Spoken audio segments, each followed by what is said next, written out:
Thank you, Phil and Les, for that great introduction. It only cost me $50 to get Les to leave out the 2 embarrassing stories he was going to tell. So, appreciate that. You should have a handout as you were coming in. If there's anyone that needs them, we have a few more available. If you just want to raise your hand, if there's anybody that needs that. Good. It looks like we're set. Let me add as well my thanks to the family for the support you give to the Walls Chair.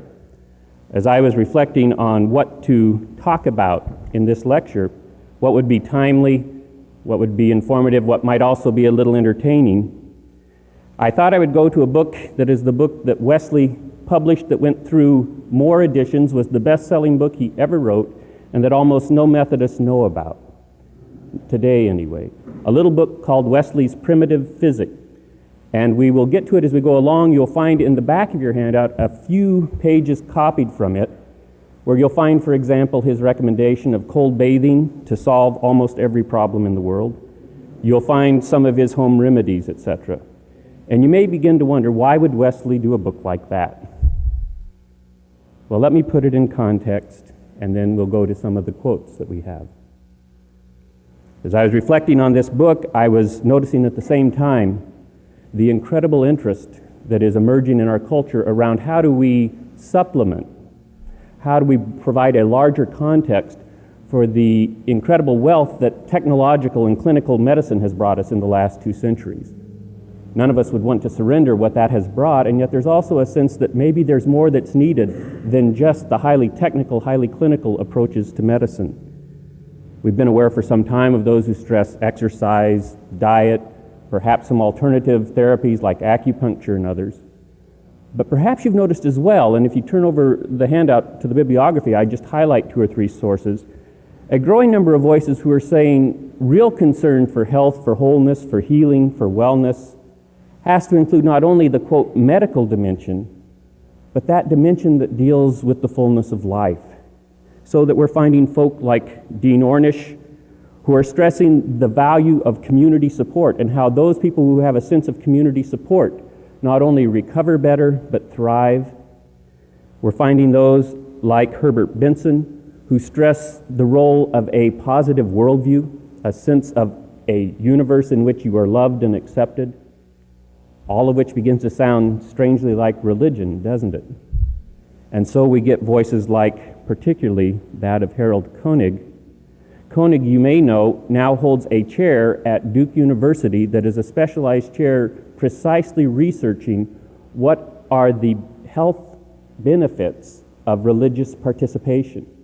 So he's looking specifically at those points where involvement in active religious practice influences both recovery and wellness or flourishing, and is providing in the book that I list there the most extensive summary I've seen of what research has been done to actually give empirical data to document these kinds of correlations. Now, that kind of research has begun to raise interesting questions for those of us in the church, for those of us who are focused on ministry. What does this mean? What challenge might it present, or what opportunity might it present? And so you get an essay like the one by Ralph Underwood that I list there, Medicine and Ministry at the Crossroads. Basically, what Underwood argues is that formal clinical medicine is at a crossroads. It needs to both value what it can do and recognize its limits and the needs for that larger arena. And then he turns around and he says, and the church is at a crossroads because we've tended to focus what the church does too narrowly, too spiritually, and if we're going to talk about larger benefits, to put those primarily in terms of pastoral counseling or psychology. Underwood ends his essay saying what we really need today in the church for the world is a theology of wholeness that can guide ministry by envisioning human flourishing in all of its dimensions: biological, emotional, social, physical, spiritual, that can envision that flourishing as the gracious will of God, because such a theology would continue cooperation with the best of the Western medical tradition, but it would also promote exploratory dialogue with complementary approaches. So he's calling for a theology of wholeness, a theology of wellness. Now, when I read that essay, I found it particularly intriguing because it's published in the Quarterly Review. The Quarterly Review is a publication for United Methodist clergy. It's a publication, in other words, in the Wesleyan tradition, And not one time in the essay did the author refer to Wesley at all, or to the Methodist tradition distinctly, with any suggestion that they might have something to offer towards this theology of wholeness.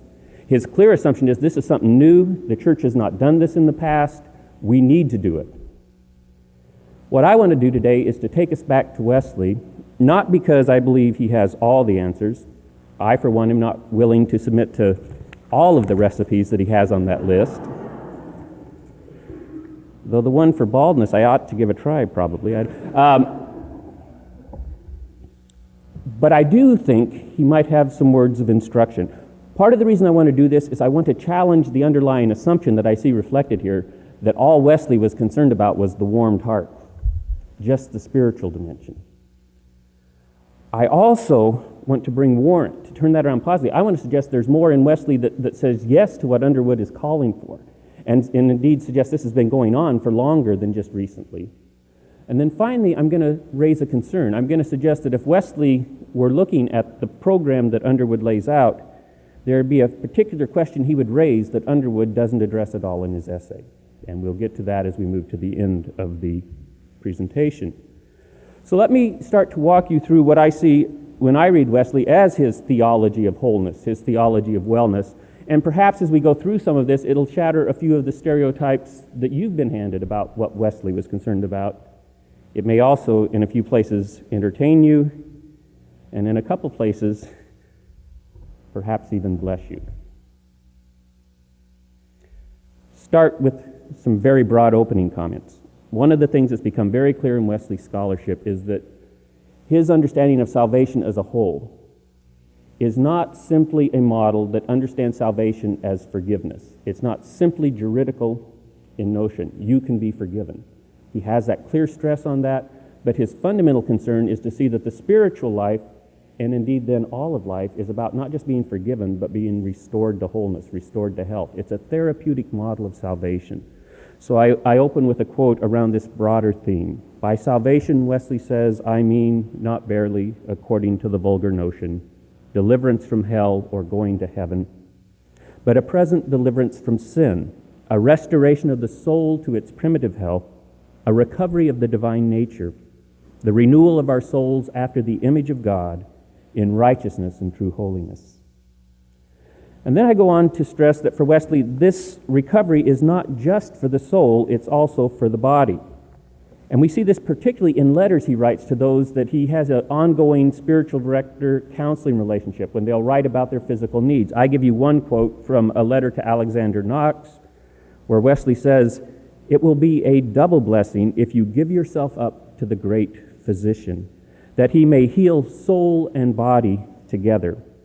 And unquestionably, this is his design. God wants to give you both inward and outward health." It's interesting, in an earlier letter, Knox had apparently written Wesley and said, well, I have these physical needs, but I don't think I ought to pray about them because I don't deserve physical health. And here's what Wesley said. He said that you have, quote, no right to expect the continuance of your health is undoubtedly true. That is, you cannot claim it from God's justice. You do not merit it at his hands. But is this ever the measure whereby God deals with his poor creatures? Does God give us no more blessings than we deserve? Does he treat us in all things according to his justice? Not so. But mercy rejoices over judgment. Therefore, expect from him not what you deserve, but what you need. Health of soul and health of body. Holistic approach to salvation, not just of the soul, but of the body. Well, how does this holistic health of the body come for Wesley? What did he think would bring it? Is it just prayers alone? Far from it. So I want to work us through then the dimensions that you find in Wesley's work around what he thinks will promote, preserve, or restore health and wholeness.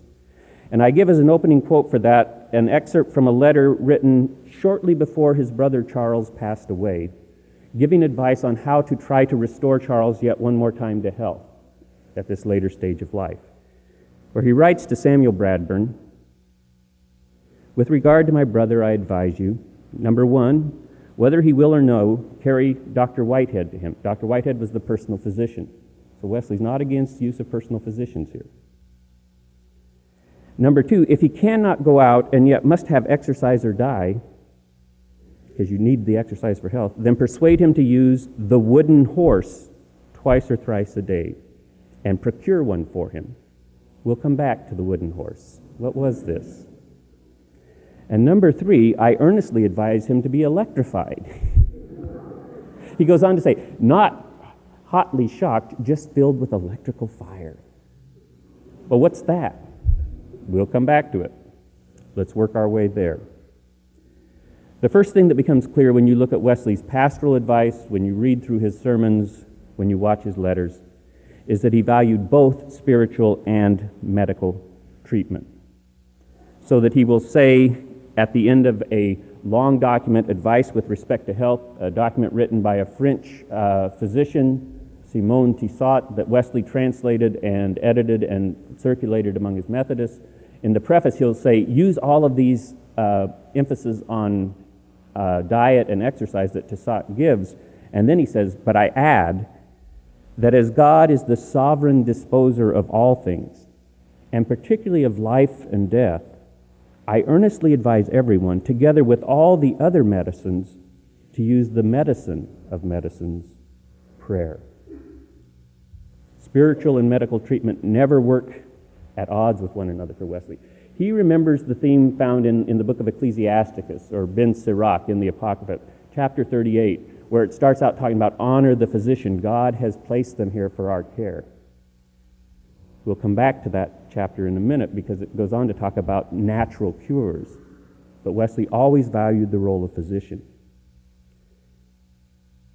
Perhaps more intriguingly, he always recognized the interconnection of the physical and the spiritual in human life. To come at it first from the side of the ways in which the physical can impact the spiritual, I give an excerpt from a treatise, Thoughts on Nervous Disorders, particularly that which is usually termed lowness of spirit, an essay that Wesley published in his Arminian magazine, and in which he shows a tendency which comes out every now and then in him to need to defend his right to talk about medicine against professional physicians. So he takes on the physicians here just a little. He says, when physicians meet with disorders which they do not understand, they commonly term them nervous, a word that is a good cover for learned ignorance. But these are often no natural disorder of the body at all. They are instead the hand of God upon the soul, being a dull consciousness of the want or need of God and the unsatisfactoriness of everything here below. It is no wonder that those who are strangers to religion should not know what to make of this, and that consequently all their prescriptions should be useless, seeing they quite mistake the case. Now, Wesley will go on to say, undoubtedly there are nervous disorders that are purely natural. One cause, he says, of these is the use of distilled liquors. Another one that he goes on for some length is the use of tea, particularly if it's taken in too large of quantities or taken without cream or sugar. This is a Brit here. For 4 years in his life, he gave up using tea. Then he went back to it because his hand shook. But the principal causes are, as Dr. Cottigan justly observes, indolence, lack of exercise, intemperance, taking more than needed, This morning when I went to put on my jacket, we decided I'd been taking a little more than needed, so that's why it's unbuttoned. And irregular passions. And then he goes on to summarize advice for this, including diet, exercising, giving God one's heart. In his journal, I don't provide this quote, but I find it an intriguing one as well. In his journal one time, he was reflecting on a case of a poor woman who had had a continual pain in her stomach and had been going to physicians, and they had been dealing with it, no help. And finally, Wesley says he sat down and talked to her and asked her, when did this begin? And she said, well, right after my son died quite young, and I'm not sure if he went to heaven. And Wesley goes on to say they didn't even ask her about this. He said, from fretting from the death of her son is what this comes, and what avails medicines when such fretting continues? Why then do not all physicians consider how far bodily disorders are caused or influenced by the mind? And in those cases which are utterly out of their sphere, why don't they call in the assistance of a minister, just as they expect ministers to call in the assistance of a physician? These work together. Perhaps his clearest articulation of this is from the book Primitive Physic, which is primarily a collection of remedies, as you see in some of the excerpts that are in there. But in the preface, prior to the remedies, he says what's more important than these remedies, which you need once you're sick or once you have a problem, is a pattern of life that will prevent that. So the preface is all about wellness. And one of the sections of that preface focuses particularly on the need to have spiritual wellness if you desire bodily wellness. So that he says the passions have a great influence on health, more than most people are aware of. All violent and sudden passions dispose to or actually throw people into acute diseases, and the slow and lasting passions, a violent or sudden one would be an outburst of temper or something like that. The slow and lasting passions, such as grief and hopeless love, can bring on chronic diseases. This recognition that the passions could play that role is rather unique in Wesley's day when you look at comparative studies. He then argues that till the passion that has caused the disease is calm, medicine is implied in vain. And what can help deal with the passions? The love of God, as it is the sovereign remedy of all miseries, so in particular it effectually prevents all the bodily disorders the passions introduce by keeping the passions themselves within due bounds. And by the unspeakable joy and the perfect calm serenity and tranquility it gives the mind, it becomes the most powerful of all the means of health and long life. Now, that's a very strong claim, perhaps a little stronger than you could defend, but if you go back to the book by Ornish on the healing power of intimacy, and particularly the book by Benson on the power of belief and how positive worldview impacts health, then a conviction you're loved by God is indeed something that contributes to health. I note as well, though, that Wesley sees this going both ways. Not only does the physical benefit the spiritual, but not only does the spiritual impact the physical can impact the spiritual as well. Here he reflects, particularly in his later sermon, some of the wisdom of a pastor who's been about it for a while. So, for example, in the sermon, Heaviness Through Manifold Temptations, he stresses that some spiritual heaviness, sometimes when you're in the dumps, it's not because literally there's a spiritual problem, but it's because of bodily disorder, acute diseases, calamities, poverty.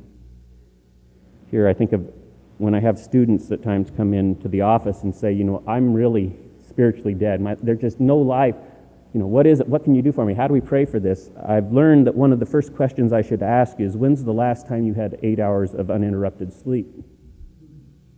Now, that's not always the case, but it's often the case that if they go and get that 8 hours of uninterrupted sleep, lo and behold, the spiritual life suddenly is starting to turn around.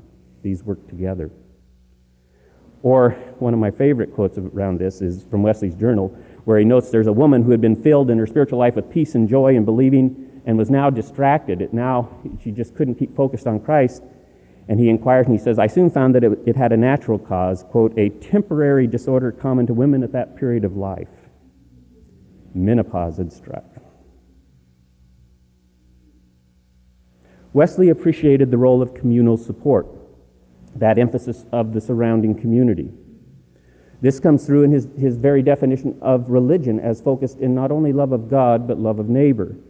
So that we find, for example, in his earnest appeal to men of reason and religion, his definition that the essence of true religion is none other than love, the love of God and of all humankind. This love we believe to be the medicine of life, the never-failing remedy for all the evils of a disordered world, for all the miseries and vices of men. I should add to that one, and women. What I find interesting here is he put this in concrete expression. Love needs to be embodied. And so when he starts his first ministry in Bristol, early 1740s, and he's working particularly among the poor, and he begins to notice how many of the poor are struggling with illness, with disease, and he asks, what can we do? The very first thing he does is organize a group of visitors of the sick. the original deacon-deaconess kind of model. These are lay folk who he organizes and sends into their homes to be with them. Note his description of what the visitors of the sick do. They are to see every sick person within their district 3 times a week. They are to inquire into the state of their souls, to advise them as occasion may require, to inquire into their disorders and procure advice for them on how to treat those, and to relieve them, that is, give them money if they are in want, and to do anything for them which he or she can do. Give them this kind of support. When Wesley wrote the first draft of what became the Primitive Physique, it was to be a handbook they could take with them into these homes, with advices for what do you do for this kind of a headache, this kind of a canker sore, whatever. Care for the sick, the poor. He emphasized particularly preventative care, not just curative treatments. A quote from a letter here again to Alexander Knox: "There can be no doubt that your bodily disorder greatly affects your mind, so be careful to prevent the disease by diet rather than just treating it by physic." Physic, by the way, is the word for medicine broadly used in the 18th century at this point. And then, to give his outline for that, I mentioned that the preface to Primitive Physic is basically his outline for wellness. On page 4 in your handout, I won't take the time to read through it all, but on page 4, you will find the extract of paragraph 16 from the preface, which is his long list of rules of things to do, or suggestions of things to do to promote wellness. We call it technically the cool regime, or the cool regimen. He's taking this from George Cheney. It's not his own work, and its basic principle was that you ought to have habits of exercise, of diet, of lifestyle that match the setting in which you live. So they argued, since England is a cool place, cool and wet, we ought to promote a cool regimen of diet, exercise, etc. But what's intriguing are some of the foci that come through that would be very much with us today still. So, for example, a strong emphasis on exercise, particularly getting out and walking in the open, cool, fresh air. And it's in that context of this emphasizing exercise that Wesley suggests that the best form of exercise overall is riding a horse. There happen to be several that were convinced of this at this time. In fact, there was a treatise written on Dr. Horse, on the health benefits of horseback riding because of the up and down bouncing. When Wesley found that he could no longer ride a horse very much, he built what might be the first piece of exercise equipment. He built the wooden horse. The first draft of this was simply taking 2 big wooden barrels, setting them apart about 8 feet, and putting a plank across between them that you sat upon cross-legged and bounced up and down. Wesley had one of these in his kitchen. He eventually gave it to Sally, Charles's daughter, his niece. Before he died, one of Wesley's friends actually then designed a custom-made chair that they called the chamber horse. It's a straight-back chair where the seat has a series of baffles and springs that you could sit on and bounce up and down in it. So now we're moving high-tech in the exercise equipment.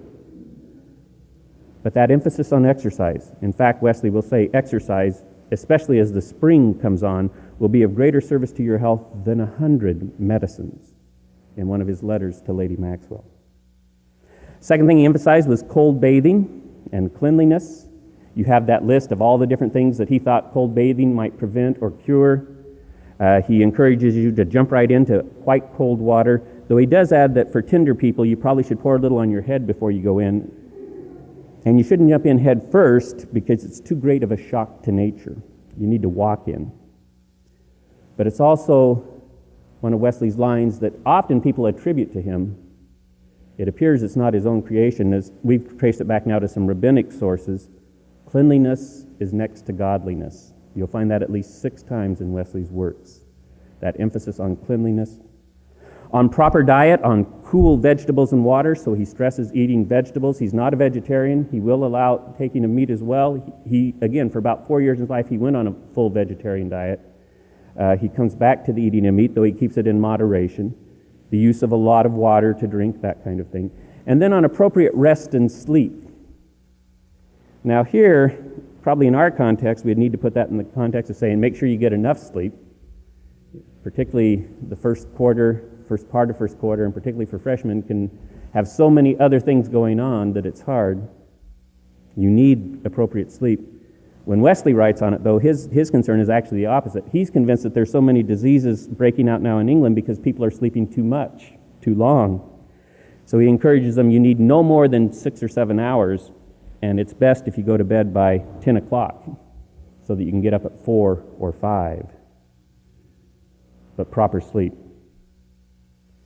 And then the thing that becomes very interesting in this book, Primitive Physics, he favored God's natural cures over what was the emerging chemical compound medicines that were being developed. In the cure book that he has here, Wesley almost never recommends a compound, artificial chemical treatment. Instead of the 530 recipes that are given, there are over 225 different drugs used. Almost 200 are of plant origin, leaves, that kind of thing. 17 are of animal origin, and 24 are mineral. All of which are available in England, readily accessible to just go out and pick them up, most of them. There's a few you'd have to buy. He uses Peruvian bark sometimes, which would be the source of quinine, for example. Now, why does Wesley favor these natural over these emerging chemical, artificial ones? Well, part of it is philosophical. He says in the quote I give there, which is taken from the preface, that some recent lovers of humankind have demonstrated or have demonstrably shown that neither the knowledge of astrology, astronomy, natural philosophy, or even anatomy is absolutely necessary to the quick and effectual cure of most diseases. In other words, you don't have to be a trained professional in order to do this. Those at home can know how to cure diseases. And not yet any chemical or exotic or compound medicine is absolutely necessary, but a single plant or root duly applied. And Wesley's quoting here, by the way, from George Chain, from Simone Tissot, and others who are published medical physicians at the time. He's not just drawing from what even in their day they were calling the quack.